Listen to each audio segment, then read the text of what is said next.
तुभ्यं नमस्ते भुवनादिहराय नाथ, तुभ्यं नमः चित्तरामभूषणाय, तुभ्यं नमस्ते जगतः परमेश्वराय, तुभ्यं नमो चिन्मयो दधिशोषणाय,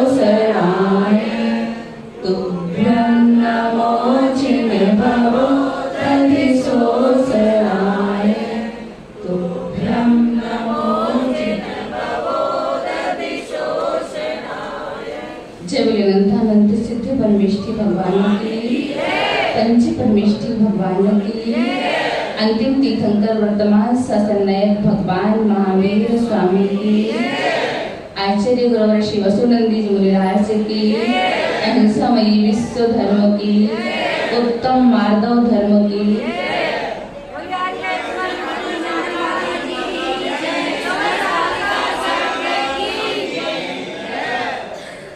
धर्म वैष्णव बातों 10 दिनी पाठशाला का आज दूसरा दिन है। उत्तम माधव धर्म, उत्तम माधव मृदु भावा इति माधव, मृदुता का होना ही माधव धर्म है। जहाँ मान का मर्दन किया जाए, मान को घटाया जाए, उसका नाम माधव धर्म है। और आखिरकार यह मान कहाँ से पैदा होता है, मान आता कहाँ से? वैसे तो यद्यपि चारों कसाएं हमारे पास हैं, क्रोध मान माया लोभ अनादिकाल से हमारे साथ लगे हुए हैं, परंतु यदि हम देखें क्रोध की अधिकता नरक गति में और मान की अधिकता मनुष्य गति में है। आचार्य समंतभद्र स्वामी से पूछा गया कि मनुष्य गति में मान किन कारणों से आता है, मान आने के क्या कारण है? तो आचार्य भगवान समंतभद्र स्वामी ने कहा कि व्यक्ति को 8 तरह से मद की उत्पत्ति होती है। ज्ञानम पूजम कुलम साध्यम बल वृद्धिम तपो बपो अष्टावासित्य मानवतम ईश्वर बाहुर गतस्मया। ज्ञानम, ज्ञान के माध्यम से मद आता है। आपको ये बात अच्छी लग रही क्या? अच्छी लग रही? यदि ज्ञान से मद आता तो केवल ज्ञानी सबसे, जो ज्ञान के साथ हमारी अज्ञानता लगी हुई है, उसके कारण से हमें मद आता है ना? मैं समझती हूँ कि मूर्ख व्यक्ति को इजीली समझाया जा सकता है और समझदार व्यक्ति को उससे भी ज्यादा इजीली समझाया जा सकता है, परंतु जो अज्ञानी के साथ जो ज्ञानता है किंचित, उनको समझाने में तो भगवान भी समर्थ नहीं होगा। बात है ज्ञान के कारण, ज्ञान के साथ जो अज्ञानता है उसके कारण से हमारे पास मद आता है। तो कहना चाहिए, जैसे कि आपको पता ही है गौतम को के अंदर ये बात थी कि मैं दुनिया का सबसे बड़ा प्रकांड विद्वान, सबसे बड़ा विद्वान मैं ही हूँ, मेरे अलावा इस दुनिया में कोई विद्वान नहीं है। और कब तक उसके अंदर घमंड रहा? जैसे ही वह जैसे ही वह समोसरण में आया, मान स्तंभ को देख करके मान गलित हुआ और भगवान महावीर के पास पहुंचा। सम्यक दृष्टि होकर के मुनि दीक्षा को अंगीकार कर लिया और वह लघु बन गया। जितना ज्ञानी होगा उतना लघु होगा। हमेशा ध्यान रखना, जो वृक्ष फल फूल से लदे रहते हैं वो वृक्ष झुके होते हैं। जिनके पास कुछ नहीं होता है वो अकड़े हुए होते हैं। ध्यान रखना, यदि छोटे बच्चे को ABCD आती है तो वह सोचता है सबसे बड़ा ज्ञानी मैं ही। और मैं समझती हूँ यदि आप बारीकी से चिंतन करें कि मनुष्य गति में मान की अधिकता है, इसलिए जब बच्चे का जन्म होता है तो सबसे पहले बच्चा रोता है। रोता है ना? क्यों रोता है? उसके मान को ठेस पहुंची, उसके मान को ठेस लगी, मैं गंदगी में पड़ा हूं, वह रोना प्रारंभ कर देता है। और देखना बच्चे को, यदि माँ की गोदी में कोई दूसरा बेटा आ जाए तो भी रोने लगता है। और देखिए इस अहंकार की भूमिका को हम भी उसके अंदर कंपटीशन भरते हैं। देख बेटा, उसके जैसा बनना है तो तेरे लिए क्लास में प्रथम नंबर पर आना चाहिए, वह तुझसे आगे ना बढ़ जाए। एक कंपटीशन की भावना किसने भरी? एक मान की और अहंकार की भूमिका किसने भरी?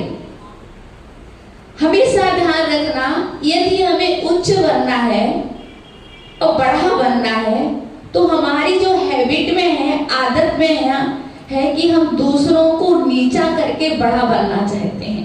वह बुद्धिमानी का काम है। यदि आपको अपनी लाइन को बड़ा करना है, विद्यार्थियों से पूछा गया ये लाइन खींच दी और इससे बड़ी लाइन करना है तो क्या किया जाएगा? उस लाइन को मिटाया नहीं जाएगा, उसके आगे एक और लंबी लाइन खींच दी जाएगी। ये होती है बुद्धिमानी। एक बार राजा ने अपने मंत्री से कहा, बताइए दुनिया में पूजा किसकी होती है और दुनिया में श्रेष्ठ कौन है? मंत्री बेचारा सुनकर के घबराया और कहा, यदि नहीं बताओगे ना 7 दिन का तुम्हारे लिए चांस दिया जाता है और नहीं बता पाए तो आपको दंडित किया जाएगा। वह बेचारा मंत्री घर गया, उसके बेटे ने अपने पिता को उदास देखा और पूछा, पिताजी आपकी उदासी का कारण क्या है? तो उसने कहा कि कुछ नहीं, राजा ने मेरे से ऐसा ऐसा पूछा है, ऐसा पूछा है। ठीक है, इसको आप क्यों घबराते हो? कह दिया करो अपने राजा से, छोटे मोटे क्वेश्चन तो मुझसे ही पूछ लिया करो। बुद्धि क्या खाती है और पूजा दुनिया में किसकी होती है? क्वेश्चन 2 थे। वह बेटा जैसे ही 7 दिन बाद राज दरबार में गया तो राजा ने कहा, तुम मेरे क्वेश्चन का जवाब देने आए हो ना, दोगे? उसने कहा, अच्छा हाँ बिल्कुल, मैं देने तो आया हूँ, परंतु मैं आपसे पूछता हूँ, देने वाला बड़ा हो, पूछने वाला बड़ा होता है कि बताने वाला बड़ा होता है? राजा को बात समझ में आई, आंसर देने वाला बड़ा होता है। तो ठीक है, मुझे उत्तर देना है आपकी बात का। आप सिंहासन से नीचे उतरिए, मैं ऊपर बैठूंगा। राजा को बात समझ में आई, राजा सिंहासन से नीचे उतरा और पूछा, बताओ बुद्धि क्या खाती है? तो बताया, बुद्धि गम खाती है। दुनिया में पूजा किसकी होती है? दुनिया में पूजा व्यक्ति के व्यक्तित्व की होती है। हमेशा ध्यान रखना, ज्ञान है पर चारित्र नहीं है। ज्ञान से बढ़कर चारित्र पूज होता है। देखिएगा आज वर्तमान काल में ही पंडित लोग इतने हैं कि साधु लोग भी उनसे वासनाएं क्या करते हैं, उनके सानिध्य में क्लासें पढ़ते हैं, फिर भी वह पूज्यता को प्राप्त नहीं होते। साधु के पास नवोकार मंत्र भी है और श्रावक के पास, पंडित के पास बहुत बड़ा ज्ञान है, तब भी पूजनीय कौन है? साधु पूजनीय है। तो आचरण पूज होता है, ज्ञान पूज नहीं होता है। ज्ञानी तो कोई भी बन सकता है, छोटे से बच्चों को भी पुस्तक रटवा दो, 10,000 श्लोक याद करवा दो, वो कर लेगा। परंतु पूज कौन होता है? चारित्र पूज होता है, ज्ञान की पूजा नहीं होती है। तो ज्ञान की बात चल रही है कि ज्ञान के माध्यम से मद आता है। ज्ञानम पूजम, पूजा के मद जिसकी प्रतिष्ठा होने लग जाए तो व्यक्ति को क्या हो जाता है? अहंकार आ जाता है। मेरी तो इतनी प्रतिष्ठा है, मेरे लिए लोग तो इतना पूछते हैं, इतना सम्मान देते हैं, इतना आदर देते हैं, इतना सत्कार करते हैं, परंतु वो लोग सत्कार अपना कहाँ करवा पाते हैं? जहां उनकी चल जाए। एक व्यक्ति निकलता हुआ जा रहा था तो ऊपर से क्या हुआ, किसी के धोखे से गेंद नीचे गिर गई, यद्यपि उसको टच भी नहीं हुई थी। वह समझता था मैं नगर का सरदार हूं और मैं नगर का सरदार हूं तो मेरे लिए एक गेंद मेरे सामने गिरी तो गिरी कैसे? अब मैं देख लूंगा, अब मैं बता दूंगा, अब मैं समझा दूंगा। वह पैरों को फट-फट करता हुआ ऊपर पहुंचा और उसने क्या देखा? एक हट्टा-कट्टा व्यक्ति व्यायाम कर रहा है। तो उसने कहा, उसने अपनी क्रूरता भरी दृष्टि उसके ऊपर डाली। क्यों आया है? कुछ नहीं, मैं तो आपकी गेंद रखने आया था। और कोई सेवा हो तो बताओ। मैं आपसे ये कहना चाहती हूँ, कभी कभी हमारी विनम्रता में भी क्या हो जाता है? छल आ जाता है। हमारी विनम्रता भी, हम अपने से सबल को देख करके विनम्र हो जाते हैं, परंतु यह विनम्रता मोक्ष मार्ग में कार्यकारी नहीं है। यह तो उसकी दिखावटी विनय है। और बहुत कुछ लोग हम क्या करते हैं, इतने विनयशील हो जाते हैं। भैया यदि आप विनयशील नहीं होंगे ना, विनम्र शब्दों से वार्तालाप नहीं करेंगे तो शायद ग्राहक भी आपकी दुकान पर नहीं आएगा, कोई आपसे ढंग से बात नहीं करेगा। सामने वाले व्यक्ति को झुकाने के लिए आप क्या करते हैं? कभी विनम्र बन जाते हैं। और हमेशा ये याद रखना, हम सारी दुनिया को झुका सकते हैं, हम सारी दुनिया को झुका सकते हैं, बस हमें झुकाने की कला आनी चाहिए। एक बहुत महान व्यक्ति भी छोटे से व्यक्ति के लिए झुक सकता है। कब? जब छोटा व्यक्ति बड़े के चरणों में पड़े तो बड़ा व्यक्ति उसे उठा करके अपने गले से लगा लेता है। जब वह झुका तभी तो गले से लगाया ना। तो झुकाने का अपने पास एक तरीका होना चाहिए। और हमेशा ध्यान रखना, ज्ञानम पूजम कुलम, हम कुल का घमंड करते हैं, हम जाति का घमंड करते हैं। तो एक कहना चाहिए, एक व्यक्ति था, बाहर से आया हुआ था, तो यहाँ का जो व्यक्ति भारत का ही था, उसे अपने कुल पर बहुत घमंड था। वो बोला, आपकी कुलीनता और मेरी कुलीनता में तो जमीन और आसमान का अंतर है, हमारी बराबरी और आपकी बराबरी कैसे हो सकती है? तो उस दार्शनिक ने भी बहुत अच्छा आंसर दिया। उसने कहा, हमारी कुलीनता का आरंभ हमसे होता है और आपकी कुलीनता का अंत आपसे होता है। समझे आप? देखिए, कुलीनता अच्छे कुल में पैदा हो जाना या अच्छी जैन कुल में पैदा हो जाना ही मायने नहीं रखता। क्या जैन कुल की जो मर्यादाएं हैं, जो रूल्स हैं, क्या आप उनको फॉलो करते हैं? आप जैन होकर के भी कर रहे हैं, आप जैन होकर के भी शराब का सेवन कर रहे हैं, तो आपकी कुलीनता, आपकी जाति आप ही प्रदर्शित कर रहे हैं। तो कहने का तात्पर्य, हम लोग इस पर भी कभी कभी घमंड कर लेते हैं। हम पिता के वंश को क्या कहते हैं? कुल कहते हैं, और माता के वंश को हम क्या कहते हैं? जाति कहते हैं। हमें हमेशा, हम इस कुल से पैदा हुए हैं, हम इस बात का घमंड होता है, हम इस कुल के हैं, हम जैन कुल में पैदा हुए हैं। यदि आप जैन कुल में हैं, यदि आप भगवान महावीर की संतान हैं, तो कम से कम उनने जो कहा उनको फॉलो तो करो, उनको मानो तो, तभी तो आप जैन हो। इसी प्रकार से क्या हुआ, एक लड़की के लिए अपनी, कहना चाहिए अपनी माता पक्ष पर, अपने पति को मैं हमेशा नीचा दिखाना चाहती थी, हमेशा। तो उसने सोचा कैसे इनको नीचा दिखाया जाए, तो उसने एक दिन बहाना बनाया, मेरे पेट में और सिर में बहुत दर्द है।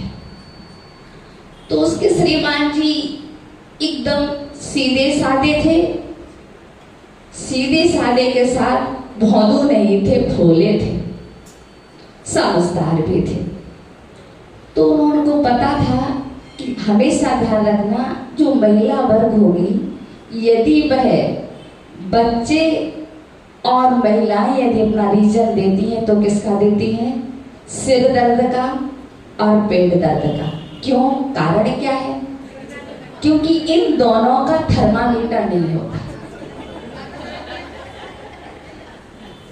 ना सिर दर्द का थर्मामीटर है, ना पेट दर्द का थर्मामीटर। बुखार कह देंगी तो बुखार नाप लिया जाएगा। तो हमेशा वो बहाना बनाती हैं कि मेरे पेट में दर्द हो रहा है, सिर में दर्द हो रहा है, बच्चों को स्कूल ले जाना होगा, मम्मी मेरे सिर में दर्द हो रहा है, मैं स्कूल ले जाऊंगा। और उसने बहाना बनाया मेरे पेट में दर्द हो रहा है। उसके श्रीमान जी बड़े विनम्र थे, उन्होंने बड़ी सभ्यता से कहा कि मैं डॉक्टर को बुलाता हूँ और पांडिचेरी में बहुत अच्छा हॉस्पिटल है, वहां दिखाई देता है। दिखाया भी, परंतु कोई भी आराम नहीं मिला, कुछ भी अंतर नहीं आया। जिसको उसने बोला, जिस डॉक्टर को बोला, सबको बुला दिया, परंतु उसे आराम नहीं मिला। तो उसने उसी से पूछ लिया, आप बता सकते हैं कि आपके पेट का दर्द कैसे जाएगा? तो उसने कहा, हाँ मेरे पास औषधि है, यदि आप ऐसा कर देंगे तो जरूर चला जाएगा। बताइए, कर दूंगा, क्यों नहीं। ऐसा करना है कि जो आपकी मम्मी है ना, उनका सिर मुड़ा हुआ और मुंह काला, और प्रातः काल मेरे घर का जो घर है ना, उसका गेट है, बजाए सुबह प्रातः काल, तो मेरे पेट का दर्द चला जाएगा। क्यों नहीं? उसने सुन लिया, भाव किया। और मैंने क्या कहा, वह भोला था, भौंदू नहीं था। भोले और भौंदू में बहुत बड़ा अंतर होता है। जिस प्रकार से कहना चाहिए विद्वान और बुद्धिमान में अंतर होता है। विद्वान पंडित क्या करेगा, बहुत विस्तार से बोलेगा, लौंग पर लौंग बोलता जाएगा, अपने ज्ञान को विस्तृत करता जाएगा, बताएगा। और जो बुद्धिमान होगा अपनी बात को शॉर्ट शब्दों में कहना पसंद करेगा। बुद्धिमान और विद्वान में इतना अंतर होता है। भौंदू और भोले में भी इतना अंतर होता है। भौंदू तो कुछ जानता नहीं है और भोला भोला ही रहता है, वो जानता तो सब कुछ है। तो उसके श्रीमान जी भौंदू नहीं थे, भोले थे। उन्होंने तुरंत क्या किया, फोन किया, फोन का सिस्टम है। उन्होंने कहा कि देखिए मम्मी जी, आपकी बेटी बहुत अस्वस्थ है, आपकी बेटी बहुत अस्वस्थ है, उसके पेट में दर्द हो रहा है। और उसने कहा कि मम्मी यदि सिर के बाल मुड़वा करके और मुंह काला करके सुबह से मेरे दरवाजे की घंटी बजाएंगी तो मैं स्वस्थ हो जाऊंगी। उसकी माँ की इकलौती बेटी थी, क्यों नहीं आएगी? अरे कुछ भी हो, मुझे कुछ भी करना पड़े, मैं सब कुछ करने को तैयार हूँ। मेरी बेटी का स्वास्थ्य ठीक होना चाहिए, स्वस्थ रहना चाहिए। उसने अपने सिर के बाल मुड़वाए मुख काला करवाया और वह सुबह सुबह घंटी बजाने चली गई। तो वह अपने अहंकार में थी कौन? बेटी। जैसे ही वह उठी और वह बड़ी प्रसन्न और गेट खोलने को गई और गेट खोला ही, देखा तो नहीं उसकी ओर और उसको जगाया और बोली, देखो वीरवानी के चाले, सिर मुंडे मुख काले। वो भी बड़ा समझदार था। उसने पद बोला तो उसने भी पद बोला। उसने कहा, देखो मर्दों की फेरी, अम्मा मेरी है अथवा। तो कभी कभी क्या हो सकता है, हम अपना कुल पर घमंड करते हैं तो हमारी कंडीशंस ये हो जाती है। तो हमारे लिए कभी भी घमंड नहीं करना चाहिए। और घमंड चाहे किसी ने घमंड किया हो, वह 6 खंडे का अधिपति कौन? भरत चक्रवर्ती, तद्भव मोक्षगामी। उसके अंदर भी अहंकार आ चुका था। वह विश्वाचल पर्वत पर गया और वह क्या समझता था, शायद मैं ही पहला चक्रवर्ती हूँ। और जब वह देखता है जाकर के पूरा चक्रवर्तियों से पूरा पर्वत भरा पड़ा है, अब आ ही गया हूँ तो क्या करूँ। तो उसने क्या किया, एक चक्रवर्ती का नाम मिटाया और अपना नाम अंकित किया। ध्यान रखना, चामुंड राय ने बाहुबली भगवान की प्रतिमा का निर्माण करवाया। बहुत सुंदर प्रतिमा है, बहुत सुंदर प्रतिमा है। पूरे विश्व में बाहुबली के मुकाबले की कोई भी प्रतिमा नहीं है। सबने बहुत हजारों लाखों कोशिशें कर ली, परंतु उस जैसी प्रतिमा आज दिन तक नहीं बन पाई। और उस प्रतिमा पर लालच, जैनों की तो प्रतिमा है, अजैनों का भी लालच आया कि मुझे ये प्रतिमा दे दो। किसने कहा? अजैनों ने कहा मुझे ये प्रतिमा दे दो। तो जो तुम्हारे तिरुपति बालाजी, जहाँ नैमिनाथ भगवान है, दोनों पर केस चला, बाहुबली पर। और तो फिर समझौता हुआ, हम बाहुबली को नहीं देंगे, तिरुपति को दे दिया गया। तो कहने का तात्पर्य, उन्होंने इतनी विशाल मूर्ति को बनवाया, बहुत सुंदर बनवाया, वह भी किसकी प्रेरणा से?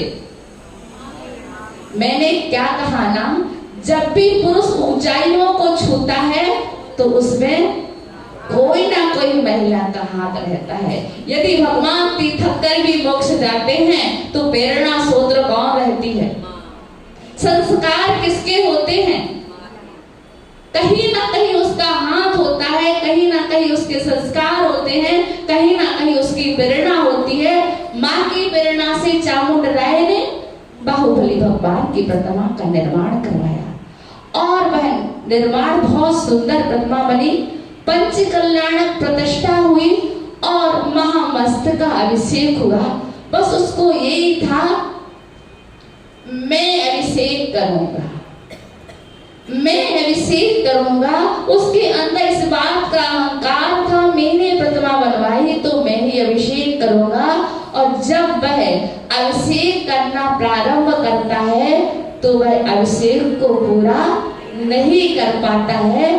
और वह उसमें 2 बातें आती है। ये तो आती है, देवी आई थी और एक आती है बूढ़ी अम्मा आई थी। तो दोनों प्रकार के उल्लेख मिलते हैं। तो जैसे ही लोग उसके लिए हटा रहे थे, ये बुढ़िया क्या अभिषेक करेगी, जब इतने इतने घड़े भगवान के ऊपर ढल गए तब भी अभिषेक नहीं हो पाया। एक नरेली के माध्यम से उसमें दूध भरा हुआ था, कैसे वह भगवान का अभिषेक कर सकती है? नहीं कर पाएगी, नहीं। लोग उसे धक्का दे करके बाहर कर रहे थे। जब सब लोग परास्त हो गए, सबके घड़े खाली हो गए, किसी से वह अभिषेक संपन्न नहीं हुआ, तो उस देवी ने आकर के क्या किया? भगवान का अभिषेक किया। उस नरेली का वह नीचे तक वह दूध बह गया। तो कहने का मेरा तात्पर्य है कि जब हम अहंकार करते हैं तो अहंकार कभी भी हमें ऊंचाइयों पर नहीं आने देता है।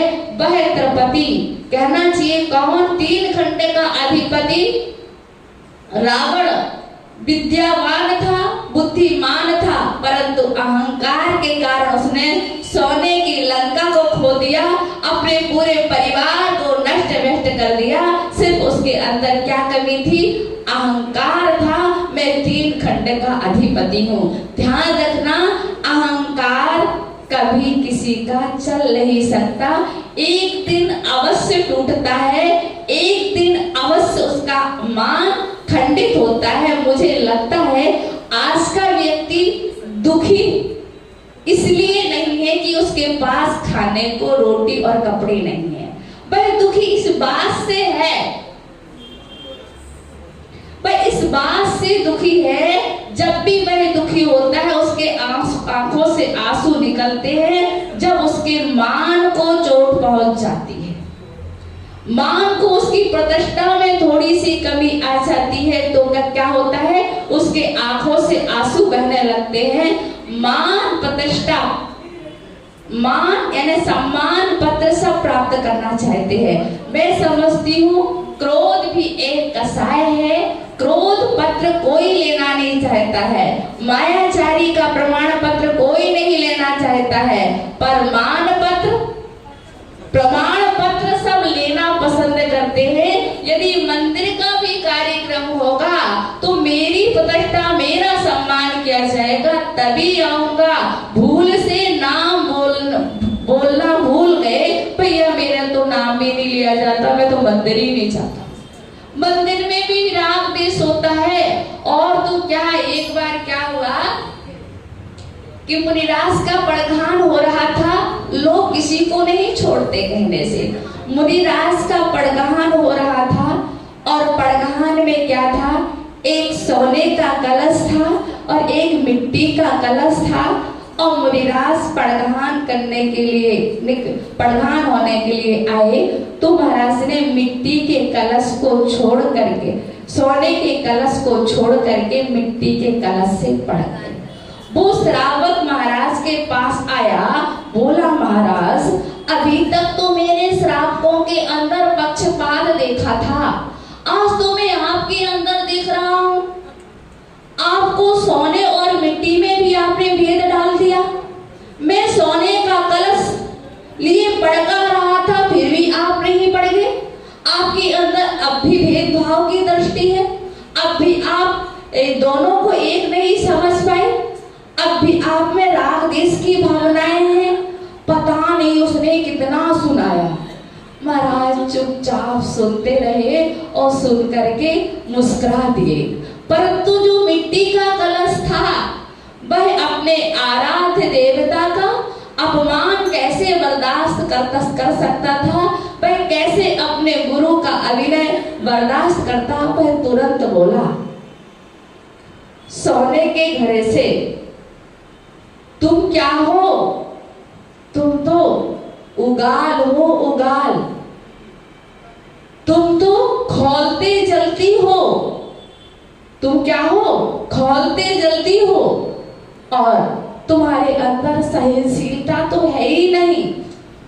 आप बहुत बारीकी में जाना, हमेशा ध्यान रखना। देखो मैं हूँ, मिट्टी के घड़े में पानी रखा जाता है तो ठंडा होता है, और सोने के घड़े में पानी रखा जाता है तो गर्म होता है। और वह बोलता है तुम तो जिंदा ही गाड़ दिए जाते हो, और जिंदा ही लोग तुम्हें गाड़ते हैं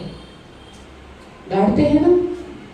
सोने के लिए तुमने तो आज दिन सूर्य का प्रकाश देखा ही नहीं। मैं तो सूर्य के प्रकाश में रहता हूँ। सोने को लोग कहाँ रखते हैं? सूर्य के प्रकाश पे छत पर नहीं रखते हैं, गाड़ कर रखते हैं, मिट्टी के अंदर रखते। तुम कुछ नहीं हो, तुम क्या हो? उगाल हो। किसके? मिट्टी के। तुम क्या हो? उगाल हो। मेरे देश की धरती सोना उगले उगले हीरे मोती। तो कहने का तात्पर्य है लोग उनको भी नहीं छोड़ते हैं। तो कभी कभी हमारे लिए इस बात को समझना होगा, इस बात को जानना होगा कि हम अहंकार किस पर कर रहे हैं। व्यक्ति अनायास ही अहंकार करने लग जाता है। जैसे एक फूल खिल रहा था, गुलाब का फूल था, और वह पत्थर को देख करके हंस रहा था। तो पत्थर बेचारा क्यों हंस रहा था? जो आता पत्थर को ठोकर मारता और निकल जाता, और फूल को बड़े प्यार की दृष्टि से देखता, बड़े अपने सूंघ था, बड़ा प्यार करता उससे, तो वह गुलाब बड़ा अहंकार में आ गया और वह उसको उलाहना देने लगा, एक तो तेरी जिंदगी है और एक मेरी जिंदगी है। ठीक है, कोई बात नहीं। बेचारा पत्थर कुछ नहीं बोला। और समय, मैंने क्या कहा, दिन तो घूरे के भी बदलते हैं। घूरा जानते हो? नहीं जानते हो? ये बुंदेलखंडी वर्ड है, दिन तो घूरे के भी बदलते हैं। दिन व्यक्ति की कब से कब बदल जाए, राजा से रंग, रंग से राजा कब बन जाओ, कोई बड़ी बात नहीं। तो पत्थर को एक बार क्या होगा, एक शिल्पी निकला, उस शिल्पी ने पत्थर को उठाया और तराशा, मूर्ति का रूप दिया। मूर्ति का रूप दिया, वह मूर्ति पूजनीय हो गई। और कोई व्यक्ति आया, वह कली भी गुलाब बन चुकी थी, फूल बन चुका था, उसको तोड़ा और मूर्ति के समक्ष चढ़ा दिया। वह मूर्ति भी थोड़ी सी मुस्कुराई, क्यों? तो वह बोले, वह कली फूल बोला, अरे मैंने व्यर्थ का ही अहंकार किया था। कभी कभी हम सोचते हैं मक्खी जैसे लोग कहना चाहिए, पर मक्खी क्या कहती है, हाथी, एक बार हाथी के ऊपर मक्खी बैठ गई और पुल से निकलना था हाथी को, तो आवाज आने लगी। तो वही मक्खी क्या कहती है, अपने शरीर को देख करके, अब तो मैं बहुत हष्ट-पुष्ट हो गई हूँ, और तो क्या है, पुल हिलने लगा। उसने कहा, हाथी दादा रुक जाओ। क्या हुआ? क्या हुआ ना, मैं आजकल मिठाइयों की दुकान पर बहुत जाती हूँ, इसलिए मैं उतर जाऊं ना, फिर आप इस पुल से निकलना। इस सोचो विचार कीजिएगा, कभी कभी हम ऐसा अहंकार कर लेते हैं जिसमें आप सोचिए, जिस शरीर का आप, मैंने क्या कहा, ज्ञानम पूजम कुलम जातिम बलवृद्धिम, तुम्हारे पास कितना बल है, तुम्हारे पास कितनी शक्ति है, आप अपने बल का अहंकार करते हैं। उन नारायण को देखो, उन देवताओं को देखो, उनके पास इतनी शक्ति है कि वह जम्बूद्वीप को पलट सकते हैं। तुम्हारे पास कितना बल है, पर भी तुम्हें फिर भी अहंकार आ जाता है। रिद्धि का बल, कुछ भी थोड़ा तो कुछ हो जाए, कुछ चमत्कार तो हो जाए, भैया हमारे उपास से ये फलित हो गया। अरे भैया, कहे को वो अहंकार कर रहे हो, किसका अहंकार कर रहे हो? और तो क्या, वो विष्णु कुमार मुनिराज थे, उनके पास रिद्धि थी, पर उन्हें पता नहीं था। हम रिद्धियां प्राप्त करने के लिए साधना नहीं करते हैं, हम चमत्कार दिखाने के लिए साधना नहीं करते हैं। हमारी साधना से चमत्कार हो जाए, हमें कोई लेना देना नहीं है। जैन दर्शन हमेशा नमस्कार में चमत्कार करके दिखाता है, पर कभी चमत्कार को नमस्कार नहीं करता है। समंत्रभद्र स्वामी ने नमस्कार में चमत्कार दिखाया था, तो मुझे लगता है हम सब भी नमस्कार में चमत्कार करके दिखाए। और विचार करो, तुम अपने इस शरीर का घमंड करते हो, यह शरीर, बताओ तुम्हारा शरीर कुछ काम का है? कभी तुलना करो, वह गाय है, उसका एक यानी कि उसका मल भी काम का है, उसका आप दूध पीते हो तभी आप चल फिर पा रहे हो, उसके दूध के माध्यम से आप पले पुसे बड़े हुए, तब भी वह गाय इतना अहंकार नहीं करती जितना अहंकार तुम करते हो अपने शरीर का। तुम्हारे यदि कदाचित तुम्हारे शरीर की तुम्हारी मृत्यु हो जाए और वह मुर्दा शरीर पड़ा है, कोई छूना चाहेगा क्या? कोई 2 रुपए में भी तुम्हारे मुर्दे को लेगा क्या? 2 रुपए में, जबकि गाय के मल को भी हजारों रुपयों में बेचा जाता है। उसका मूत्र भी औषधि के काम आता है, तब भी उसके अंदर इतना अहंकार नहीं है जितना अहंकार हमें अपने शरीर का है। हमें अपने कि मेरा शरीर में मनुष्य हूँ। यार मनुष्य हो तो मनुष्य बन करके भी तो कुछ करके दिखाओ। इस काया की भी स्थिति है, अभी इस वर्तमान काल में इस काया की स्थिति कितनी है? 120 वर्ष से से ज्यादा कोई व्यक्ति रह नहीं सकता इस काया के अंदर। तो इस काया का सदुपयोग करके दिखाओ। एक बार क्या हुआ, दो मित्र थे, एक बहुत अच्छे परिवार का था, एक निम्न परिवार का था। परंतु क्या था, जो अच्छे परिवार का था वो गोरा था और जो निम्न परिवार का था वो बेचारा काला था। काला था, दोनों में फ्रेंडशिप थी, मित्रता थी। तो वह हमेशा कहा करता था, यार तू मेरे साथ मत बैठा कर, क्या परेशानी है तुझे, तू काला है, मेरी इंसल्ट हो जाती है, तू काला है ना, तो मेरे पास नहीं बैठा कर, थोड़ा दूर जाकर के बैठ सकता। उसने एक बार कहा, दो बार कहा, तीसरी बार तो उसे चुप ही नहीं रहा गया। वह बोला, कितना अहंकार है तुझे, तू नहीं जानता है, यदि मेरा कालापन तेरे अंदर चला गया ना, तू भाग्यवान कहलाएगा, पुण्यवान कहलाएगा, लहसुन और तिल के चिन्ह कहलाएंगे, महाभाग्यवान बन जाएगा। और यदि तेरा अंश मेरे अंदर आ गया ना, तो मैं अभिषेक करने का भी अधिकारी नहीं रहूंगा, मैं कोड़ी कहलाऊंगा। क्या कहलाऊंगा? मैं कोड़ी कहलाऊंगा। तो मुझे लगता है कि हम वहां तक सोच ही नहीं पाते हैं, पता नहीं हम किसका झूठे अहंकार में, झूठे उसमें जी रहे हैं। हमारे पास है तो कुछ नहीं, फिर भी हम कह रहे हैं कि हम तो संपन्न हैं, हम तो संपन्न हैं। ध्यान रखो, इन 8 कारणों से हमारे अंदर अहंकार आता है। और हमेशा ध्यान रखना, हमें ऐसा कुछ पुरुषार्थ करना है, ऐसा कुछ प्रयास करना है, हम संपूर्ण ज्ञान को पा जाए। और हमेशा ध्यान रखना, हम संपूर्ण ज्ञान को पा जाएंगे तो हमारे पास अहंकार नहीं आ पाएगा। हमारे अंदर क्या है, अध कचरा ज्ञान होता है, जिससे हमारे लिए क्या होता है कि हमारे अंदर अहंकार आ जाता है। और आजकल मुझे लगता है कि जितना अहंकार, कह दूं, इतना अहंकार है, सोचकर भी लगता है आखिरकार कौन सी गति की तैयारी कर रहे हो। अहंकार करने से व्यक्ति वह रावण कहाँ गया, उच्च गति की प्राप्ति नहीं होती है।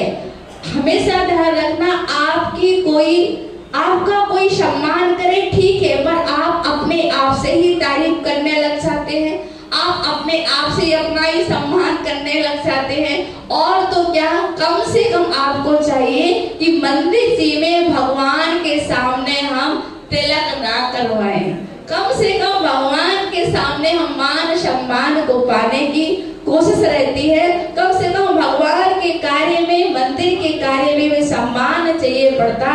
तो आप सोच सकते हैं, कभी आपने सोचा सम्मान किसका होता है? सम्मान व्यक्ति का होता है कि व्यक्तित्व का होता है?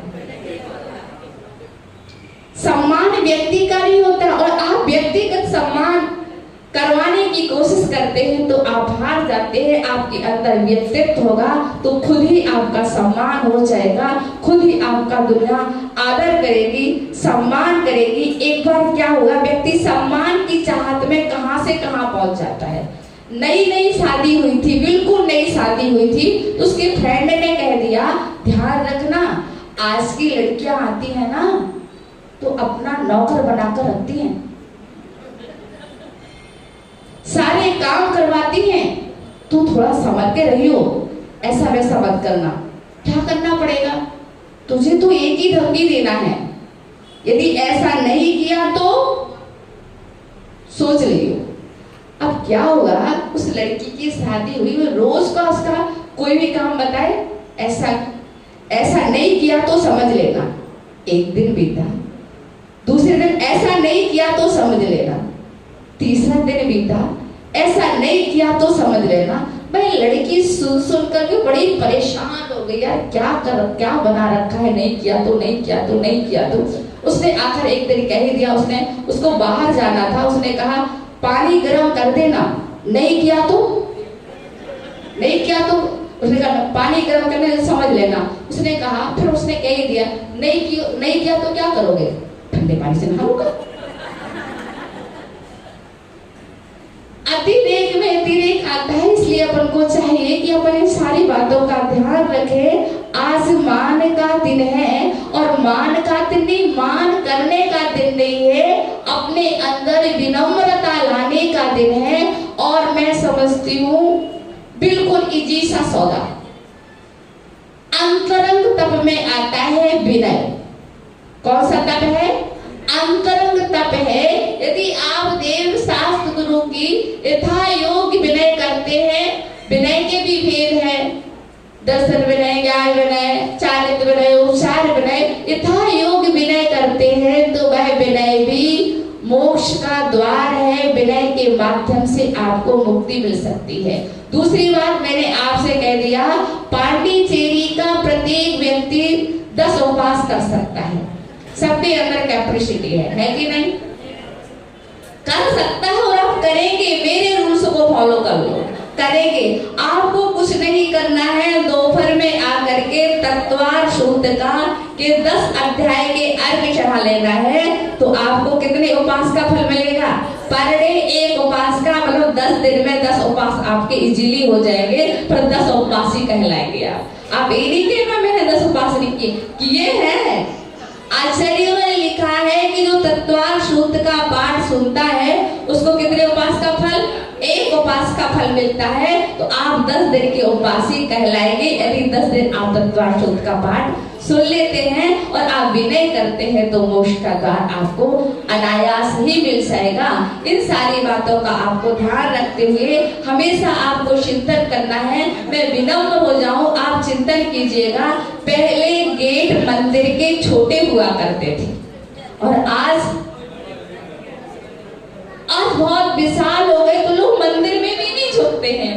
पहले तो मंदिर में झुक के आते थे, आज मंदिर में भी अकड़ करके आते हैं। आज मंदिर में भी व्यक्ति नमस्कार करने की शैली क्या हो गई है? बताओ, ये नमस्कार करना कहाँ लिखा है? किस आगम में लिखा है? किस शास्त्र में लिखा है? पहले झुकते थे, उन्हें झुकना आता था। आजकल कुर्सियों पर बैठते हैं, अकड़े बैठते हैं। ये ध्यान रखना, एक दिन अकड़ में पकड़ खिसक गई ना तो धराशायी हो जाओगे। इसलिए हमेशा ध्यान रखना कि आप आइए, मंदिर में झुक करके नमस्कार करने की शैली होती है, झुकने की शैली होती है। हमारे आचार्यों ने नमस्कार करने की 2 ही शैली बताई है, पंचांग नमस्कार और अष्टांग नमस्कार। इस तरीके का कोई नमस्कार करने का उल्लेख ही नहीं मिलता है। और तो क्या, आप लोगों का आज का जो चल रहा है, आप लोगों की जो विनम्रता की बात बता रहे, आज का स्टैंडर्ड, आप कैसे पैर छूते है? क्या मतलब क्या है? मैं तो आपसे पहली बात तो ये पूछूं कि आप पैर छूते क्यों है? छूने का मतलब क्या है? आप उनको झुकते क्यों है? अपने से पूज्यों को झुकते क्यों है? क्यों झुकते हैं? उनके गुणों की प्राप्ति के लिए ना, उनसे आपको कुछ मिल जाए ना तो आपसे श्रेष्ठ है, आपसे गुणज्ञ है। चाहे आपके माता पिता हो, चाहे भगवान जी हो, चाहे गुरु जी हो, चाहे माता जी हो, कोई भी हो। यदि आप झुकेंगे, और अपन चरण ही क्यों छूते हैं? क्योंकि चरणों में क्या होता है ना, ऊर्जा निकलती है।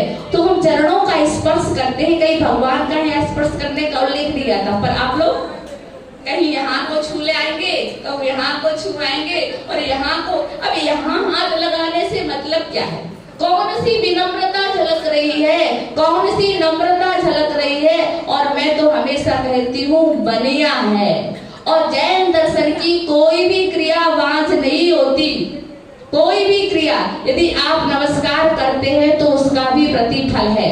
आप जितना जितना झुकेंगे उतने उतने गुणज्ञ होते जाएंगे, उतनी ऊर्जा आपके अंदर समाविष्ट होती जाएगी। यदि भगवान के पास भी हाथ जोड़ने को कहा गया तो ऐसे जोड़ने को नहीं कहा गया। कैसे जोड़ने को कहा गया? ऐसे। ऐसे क्यों जोड़ने को कहा गया जी? हमारे ऐसे हम जोड़ेंगे तो हमारा क्या है, उंगलियां हमारा क्या करती है, हमारी ऊर्जा ग्राही स्थान है, ऊर्जा को ऐसे करके ग्रहण करेंगे। और अपन ने ऐसे जोड़ दिए तो क्या मिलेगा? कुछ नहीं मिलेगा ना। कहाँ जा रहे आपके हाथ? आपके हाथ ऐसे जोड़ना चाहिए भगवान के समक्ष। और जब भी आप पैर छुए तो पैर के अंगूठे छूना चाहिए, भगवान के चरण छूना चाहिए। लिए कई मंदिर में आके का भगवान के घुटने ही छू लिए, एक छू लिए भैया, क्यों छुए? उससे आपको क्या मिला? उनकी वरगनाएं आपके अंदर प्रवेश कर जाए, उनकी ऊर्जा जो उनके अंदर मंत्रों का समावेश है वह आपके अंदर आ जाए, उनके अंदर जो गुण है वो आपके अंदर आ जाए। इसलिए अपन चुनते हैं तो थोड़ा सा स्टैंडर्ड तो आपका जरूर बिगड़ेगा। इसमें क्या स्टैंडर्ड लोग होते हैं जो ऐसा करते हैं, वो क्या है स्टैंडर्ड होते हैं। जो झुककर जो नमस्कार करते हैं वो क्या होते हैं? पुराने व्यक्ति हैं, है ना? क्या बोलते हैं आप लोग? एक बोलो तो समझ में। हाँ, कहने का मेरा तात्पर्य ये कहना चाहिए कि आप सभी के लिए विनम्रता लाइए और आज का दिन विनम्र होने का है, और निश्चित रूप से आप विनम्र हो जाएंगे तो आप सब कुछ हासिल कर सकते हैं। जो आप चाहे विनम्रता के माध्यम से हम सब कुछ हमें प्राप्त हो सकता है। यहाँ तक कि विनम्रता के माध्यम से हमें मुक्ति मिल सकती है। तो संसार के कार्य हमारे सिद्ध नहीं हो सकते हैं, परंतु हम किसी से अच्छी तरह से बात ही नहीं करते हैं। बात करते हैं तो अकड़ कर करते हैं, बात करते हैं तो ध्यान रखना अपने बह बूंद अपने अस्तित्व को मिटा देती है, इसलिए सागर बन जाती है। यदि यह बूंद कहे मैं कुछ हूँ तो वह कभी सागर नहीं बन पाएगी। इसी प्रकार से आप अपना सर्वस्व भगवान को समर्पण कर दीजिएगा तो आप भी परमात्मा बन जाएंगे। जब तक आप कहेंगे मैं कुछ हूँ, आज झगड़ा मैं का ही है, मैं कुछ हूँ, हर जगह मैं ही चल रहा है और कुछ नहीं है, आप तो कहो भगवान तुम ही तो हो। इस बात को आप फॉलो करे हुए तो निश्चित रूप से आपका मोक्ष मार्ग प्रशस्त होगा, आपका संसार मार्ग प्रशस्त होगा, आपके घर में अनुकूलता रहेगी, आपके घर का वातावरण सुधर जाएगा, आपके घर में उत्सव होने लगेंगे, आपके घर में प्रेम भाव बढ़ेगा, आपके घर में मैत्री का भाव होगा।